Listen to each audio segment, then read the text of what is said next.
राष्ट्रवादीच्या बैठकीत जागा वाटपाचा नवा फॉर्म्युला। भाजप लोकसभेच्या 26 ते 28 जागा, तर भाजप शिवसेनेला 13 जागा सोडणार। राष्ट्रवादी 6 ते 8 जागांवर लढणार असल्याची माहिती।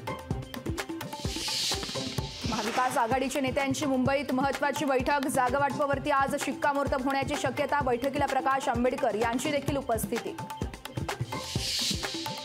संभाजीराजे छत्रपतींचं वडिलांसाठी एक मागे पाऊल, तर कोल्हापूरकर आणि शाहू महाराजांची इच्छा पूर्ण करणार संभाजीराजे छत्रपतींचा निर्धार। राष्ट्रवादीकडून बारामतीत सुनेत्रा पवार यांना उमेदवारी। प्रदेशाध्यक्ष सुनील तटकरे यांची घोषणा। बारामतीत नणंद विरुद्ध भाऊजाई लढत होण्याची शक्यता। महायुतीकडून जागा वाटपासंदर्भात अद्याप चर्चेसाठी निमंत्रण नाही। चर्चेचं निमंत्रण न आल्यास 18 तारखेला भूमिका स्पष्ट करू।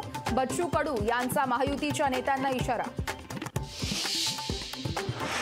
मिशन 45चं टार्गेट ठेवून महायुती म्हणून काम करा। अमित शहा यांच्या मुख्यमंत्री एकनाथ शिंदे यांच्यासह अजित पवारांना सूचना। अवैध गौण खनिज प्रकरणी एकनाथ खडसेंना मोठा दिलासा, तर एसआयटीकडून अहवाल सादर सरकारनं ठरवलाय सदोष, तर राज्य सरकारकडून खडसेंवरील कारवाईला स्थगिती। मंत्री दादा भुसे मानहानी खटला प्रकरणी जिल्हा न्यायालयाचा संजय राऊतांना पुन्हा दिलासा। 30 मार्चला होणार पुढील सुनावणी। ठाणे लोकसभा मतदारसंघासाठी भाजप नेते आग्रही। कल्याण शिवसेनेला तर ठाणे भाजपकडे घेण्याची मागणी। लोकशाही मराठीला सूत्रांची माहिती। मंत्री संजय राठोड यांच्या अडचणीत मोठी वाढ। गोरबंजार समाजाची दिशाभूल केल्याचा राठोड यांच्यावर गंभीर आरोप।